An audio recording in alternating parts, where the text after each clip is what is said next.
Ici, on est en train de croiser deux domaines de recherche qui sont très intéressantes, qui est l'un de la question de la justice transitionnelle, donc comment venir à réparer des dommages qui se sont parfois traduits par des violences sexuelles, des massacres, des déplacements forcés, des situations dans lesquelles les individus ont été réduits à néant et cherche quand même des réparations. Il y a le sentiment effectivement d'une volonté de justice. Donc il y a tout un cadre de réflexion sur la justice transitionnelle. Croiser cela avec les peuples autochtones, c'est très important parce que la justice transitionnelle, elle s'est développée en tant que processus intellectuel un peu sans les peuples autochtones. Parce qu'il faut pouvoir commencer à lever le problème des peuples autochtones, mais s'ils existent, ces gens-là, absolument, il faut les prendre en considération. Et ça fait bouger les cadres aussi, à la fois non seulement des États, mais aussi des disciplines, des universitaires qui parfois passent à côté de l'existence de peuples qui sont de facto plus faibles. En 1971, les Nations Unies ont invité un rapporteur spécial à examiner la situation de discrimination à l'encontre des populations autochtones et il a fait un long travail d'analyse et il a produit une définition de travail. Donc ce n'est pas une définition substantielle mais qui permet effectivement de saisir la condition des peuples autochtones dans différentes circonstances. C'est un peuple qui a, disons, qui était présent sur le territoire avant que d'autres arrivent et occupent partiellement ou totalement ces territoires, qui dispose de ses institutions propres, de sa langue et qui est déterminé à les transmettre pour les prochaines générations. Et c'est très important aujourd'hui cette question de la reconnaissance des droits des peuples autochtones qui a été formalisée aux Nations Unies notamment par la Déclaration des Nations Unies sur les droits des peuples autochtones adoptée en 2007 et qui aujourd'hui doit être mise en application.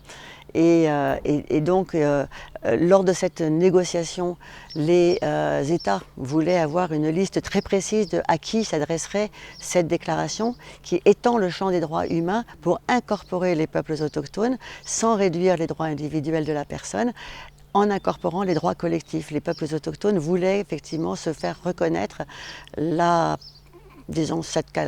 caractère collectif. La maîtrise de leur destin passe par cette reconnaissance-là.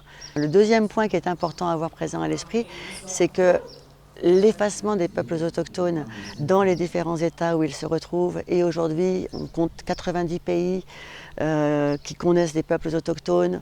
On dit à l'échelle internationale qu'il existe 370 millions de personnes. On n'a pas de recensement exhaustif et on n'a pas non plus il y a des situations des pays qui ne font pas de recensement ethnique.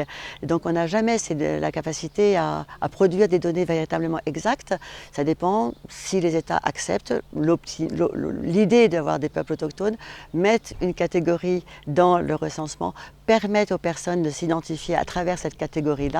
Et donc il y a beaucoup de processus qui sont un peu compliqués à cet égard. Mais c'est un point là qui est en jeu.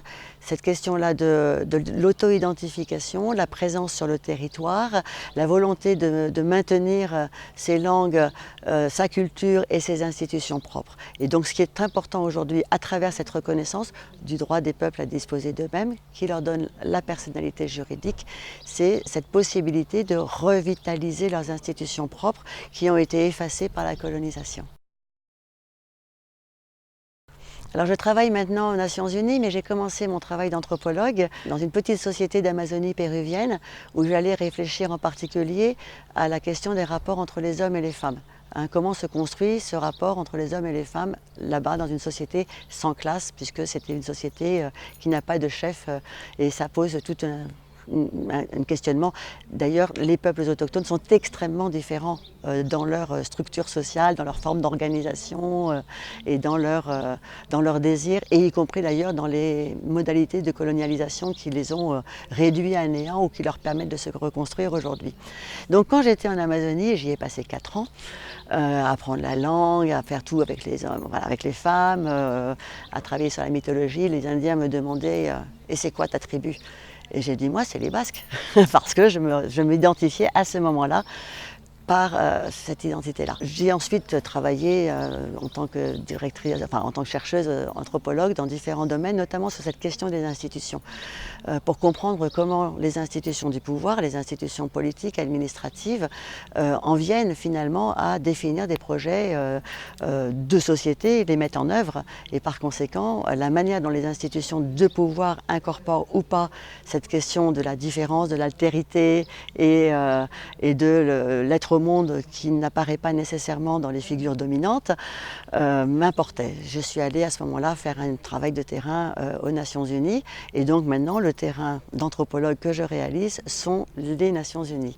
Et ça me donne un point de vue absolument extraordinaire pour comprendre la situation à l'échelle du globe, puisque se réunissent tous les ans pratiquement 15 jours dans une formule à l'instance permanente sur les questions autochtones qui se déroule à New York, et à Genève, une autre réunion une semaine avec le mécanisme d'experts sur les droits des peuples autochtones. Les autochtones du monde entier se réunissent. Alors pas tous les autres, pas les 370 millions, c'est des organisations, ce sont des délégués, ce sont des représentants. Et ce qui est extraordinaire, c'est qu'ils partagent entre eux des tas d'informations, des tas de données, donc il y a la circulation d'expériences qui est remarquable, et ils ont produit par leur participation des sujets de réflexion qui sont extraordinairement importants aujourd'hui à l'international. Par exemple, la relation avec la terre et le territoire, mais un territoire sain, pas un territoire que l'on possède et sur lequel on a une propriété, mais un territoire avec lequel on entretient des relations. Donc il y a quelque chose de l'ordre d'une relation à la fois matérielle mais aussi spirituelle au territoire. Ils ont aussi introduit la question des savoirs qui leur permettaient d'être des populations résilientes. Comme ils disent, les autochtones, bon, nous sommes là depuis tout le temps. On est finalement des rescapés des processus qui ont voulu nous effacer. Donc on a la preuve de l'adaptation à travers des formes d'éradication qui nous a été appliquées par le politique, mais aussi par le changement climatique sur lesquels ils ont des choses à dire. Et l'une des premières organisations qui s'est créée transnationale en 1977 est une organisation arctique, c'est la conférence circumpolaire Inuit, et elle s'est créée en tant qu'organisation transnationale sur le monde arctique pour justement alerter le reste du monde, donc les États, mais le reste du monde, sur le changement climatique qu'ils observaient, la fonte des glaces, la fonte de la neige, la transformation des régimes de chasse, etc. Et puis, depuis beaucoup de temps a passé, et maintenant on s'aperçoit que lorsqu'on s'intéresse à ce que les peuples autochtones peuvent nous dire, ils ont à la fois un rôle de lanceur d'alerte, mais aussi la capacité de pouvoir proposer des solutions d'adaptation à partir de compétences, de savoir et de capacités que les Occidentaux ont oubliées par leur mode de développement propre. Donc on ne va pas opposer systématiquement, ni mécaniquement, ni de manière manichéenne occidentaux et peuples autochtones, mais il y a quelque chose de l'ordre de la nature du développement qui est produit par la civilisation européenne et puis les pouvoirs économiques, industriels qui dérivent d'un certain type de conception, face à d'autres peuples qui ont d'autres modalités, mais qui n'ont pas eu la possibilité et qui ne veulent pas d'ailleurs. Les peuples autochtones aujourd'hui ne veulent pas nécessairement faire des États. Ils ne veulent pas non plus rentrer dans la compétition industrielle. Mais parfois, ils veulent bénéficier parce qu'ils ont été dans ces situations de marginalisation, ils veulent pouvoir bénéficier des retombées de l'exploitation industrielle quand ils le peuvent. Ils veulent aussi pouvoir dénoncer les méfaits de cette exploitation industrielle qui va ruiner les rivières, qui va ruiner leur territoire, qui va les mettre les déplacer dans le territoire, les amener dans la ville.